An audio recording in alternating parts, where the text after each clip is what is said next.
मित्रों, आप सबका मेरे इस चैनल सापेक्ष पे स्वागत है। सभी राष्ट्रवादी भाइयों को धर्मेंद्र मन्नू की राम राम।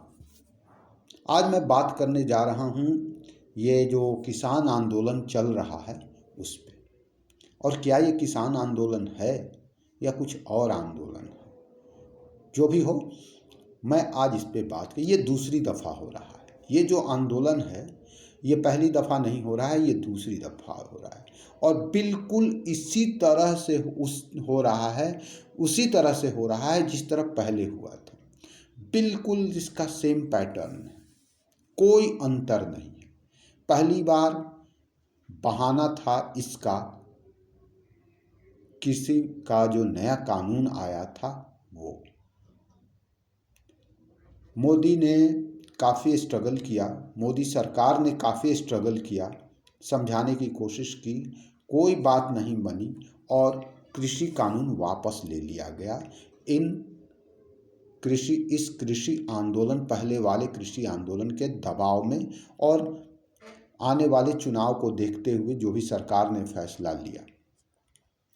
लेकिन ये दूसरा जो आंदोलन है, ये आंदोलन साबित करता है, बिल्कुल उसी ट्रैक, उसी स्टाइल में किया हुआ ये आंदोलन साबित करता है कि वो आंदोलन उस कृषि कानून को हटाने के लिए नहीं किया गया था। ये आंदोलन एक दादागिरी थी।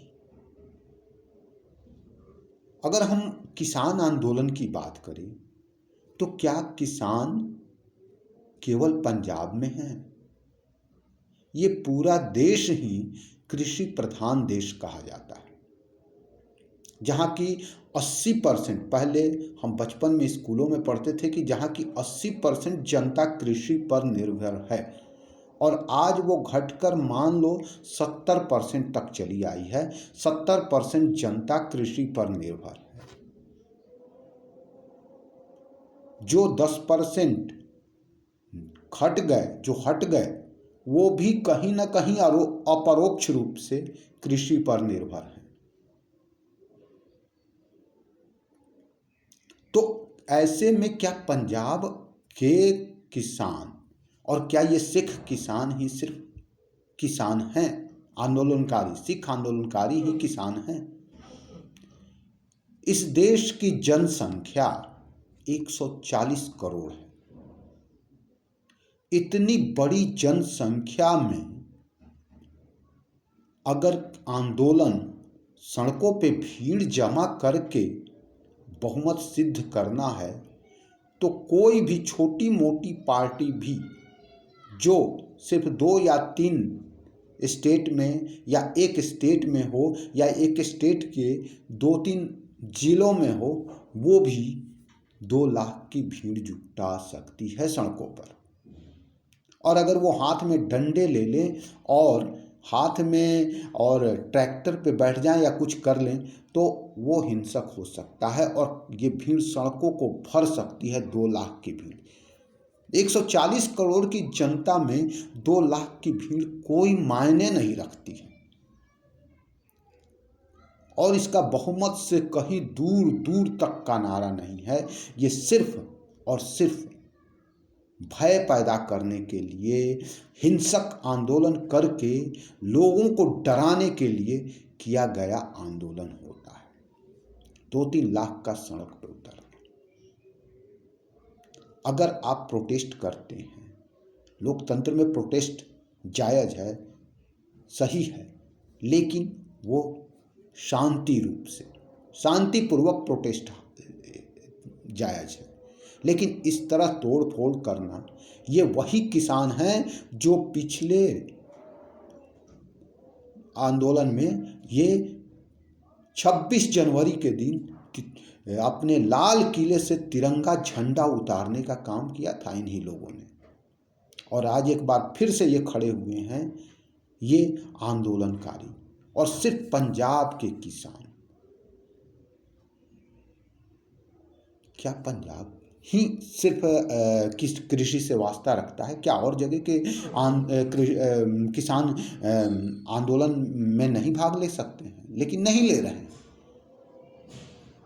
इस आंदोलन से मतलब है तो सिर्फ पंजाबियों को, सिखों को। ज़्यादातर सिख हैं पगड़ी बांधे हुए, और ये वही सिख हैं जो खालिस्तान के कहीं न कहीं सपोर्टर हैं और कहीं न कहीं खालिस्तान की मांग करते हैं। और इनके जो नेता मारे जा रहे थे अज्ञात व्यक्तियों द्वारा, और ट्रूडो द्वारा जो भारत सरकार पे आरोप लगाया गया है, उस आरोप को ही ये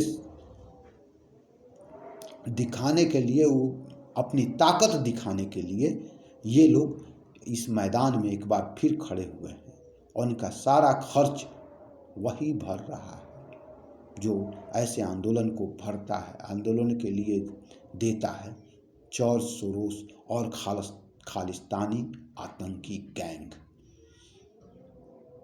इससे ज़्यादा कुछ नहीं तो पिछले बिल में क्या दिक्कत थी? पिछले कृषि आंदोलन के समय जो बिल वापस लिया गया उसमें कोई प्रॉब्लम नहीं थी। बिल में कोई भी हिस्सा ऐसा नहीं था जो ज़बरदस्ती थोपा जा रहा था।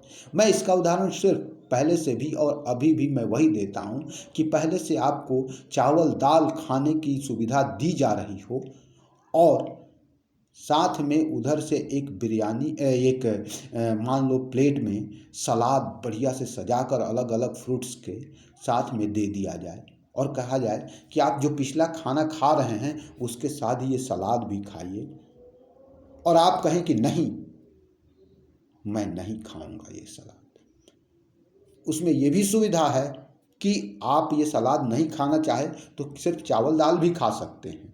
सलाद खाने के लिए आपको फोर्स नहीं किया जाता है, थोपा नहीं जा रहा है कि ज़रूरी है कि आप खाएं ही, आप नहीं भी खा सकते। जो चाहें तो ये सलाद के साथ चावल दाल खा सकते हैं, या फिर जो चावल दाल खाना चाहें वो चावल दाल भी खा सकते हैं, या फिर जो सलाद खाना चाहें तो सिर्फ सलाद भी खा सकते हैं। ये तीनों ऑप्शंस खुले थे।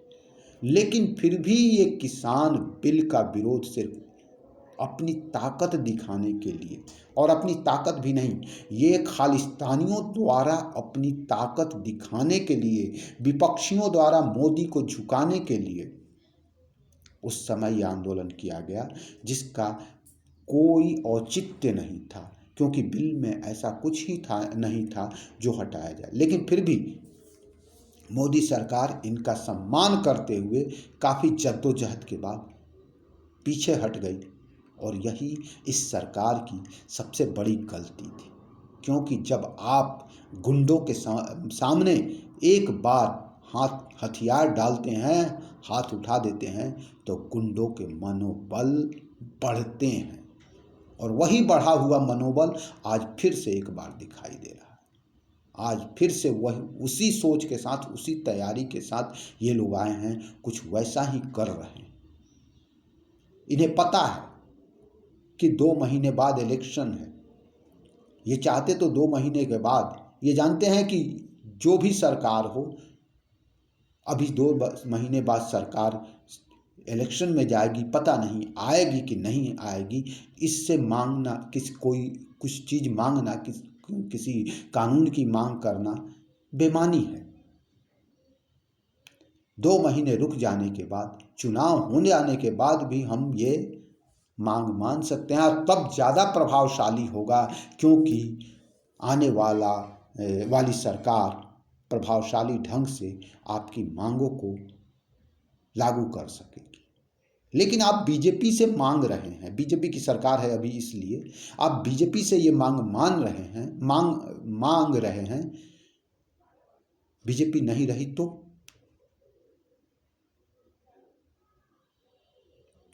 तो सवाल बीजेपी से मांगने का नहीं है। गाहे बेगाहे जो वीडियोज आ रहे हैं वो बता रहे हैं कि मुद्दा ये एमएसपी का नहीं है, मुद्दा किसानों के प्रॉब्लम्स का नहीं है, मुद्दा है मोदी सरकार को झुकाने का।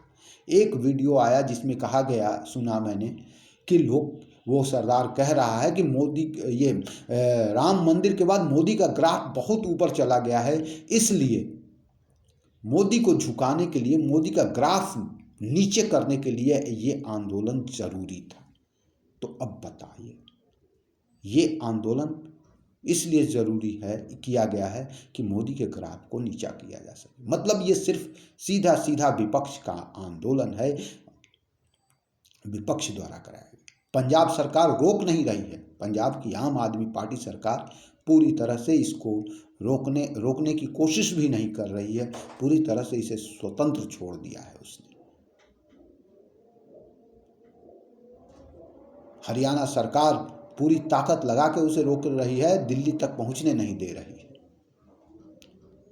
नहीं तो ये लोग दिल्ली में आकर कौन सा उत्पात मचाते, ये फिर पहले वाली घटना को दोहराते। लेकिन इस बार इन 2 सालों में ये सरकार ने भी सीखा है कि इन लोगों के कान कैसे मरोड़े जाएंगे। तो सरकार भी, ऐसी बात नहीं है कि पहली बार में वाली चीज़, काठ की हांडी एक बार नहीं चढ़ती, एक ही बार चढ़ती है, दूसरी बार नहीं चढ़ती, क्योंकि दूसरी बार दूसरा वाला भी तैयारी करके बैठा रहता कि अगली बार ऐसा हुआ तो हम क्या करेंगे। तो सरकार पूरी तरह से तैयार है। लेकिन मैं यही कहना चाहूँगा कि ये आंदोलन किसानों का आंदोलन नहीं है, ये आंदोलन खालिस्तानियों का आंदोलन है, ये आंदोलन पंजाबी सिखों का है जो कि खालिस्तान के समर्थक हैं। बस इसके अलावा किसी का यह आंदोलन नहीं है। अगर यह आंदोलन किसानों का आंदोलन होता तो पूरे देश की 80% जनता किसान है, 70% जनता आज भी प्रत्यक्ष रूप से किसानी में है और कहीं से कोई आवाज़ नहीं है। 20,000 लोग केवल सिंधु बॉर्डर और शंभू बॉर्डर पे हैं। ये 20,000 आप जानते हैं क्या है? ऊंट के मुंह में जीरा भी नहीं है भारत जैसी 140 करोड़ आबादी वाले देश में। लेकिन ये लोग ताकत के बल पर, गुंडागर्दी के बल पर ये इस तरह साबित कर रहे हैं जैसे यही बहुमत हैं और इन्हीं की सारी बातें होनी चाहिए। ये सरकार को डेमोक्रेसी से नहीं, ताकत से चलाना चाहते हैं, ताकत से मोड़ना चाहते हैं सरकार के निर्णय को। तो ये संभव नहीं है। उस समय भी बहुमत किसान कृषि बिल से संतुष्ट था, लेकिन इन लोगों ने अपनी ताकत का मुजाहरा करके, अपनी हिंसक आंदोलन का डर दिखाकर इन लोगों ने उस बिल को वापस लेने पर मजबूर किया। और सरकार, ऐसी दब्बू सरकार जो ऐसे लोगों से डर जाती है और एक आम किसान के हितकारी बिल लाने के बाद उसे वापस कर लेती है, उसे ऐसा ही खामियाजा भुगतना पड़ता है जो आज वो भुगत रही है। तो आज के वीडियो में इतना ही है। अगले वीडियो में फिर से मिलूँगा।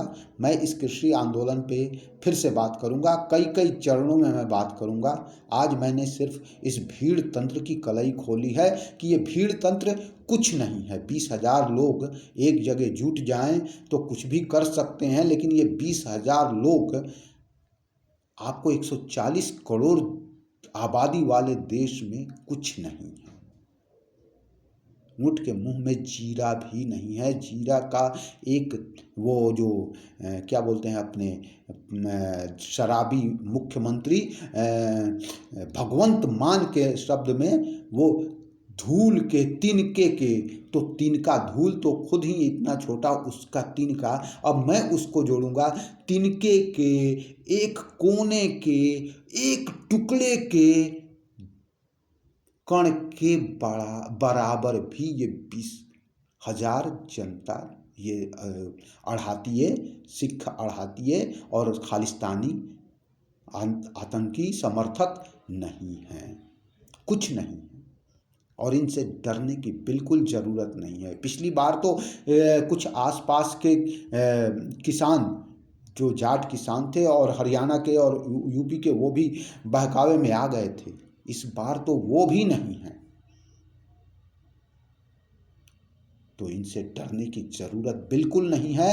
इनको सबक सिखाने की ज़रूरत है, वरना बहुमत कृषि से जुड़ा हुआ तबका किसान अपने अधिकार ऐसे गुंडे तत्वों के कारण अपने अपने फायदे खोता रहेगा। एक अच्छे कृषि बिल को खो दिया बहुमत किसान इन लोगों की गुंडागर्दी के कारण।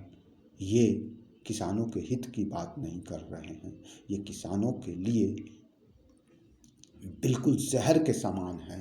ये सिर्फ अपना फ़ायदा देखते हैं। तो आज के वीडियो में इतना ही।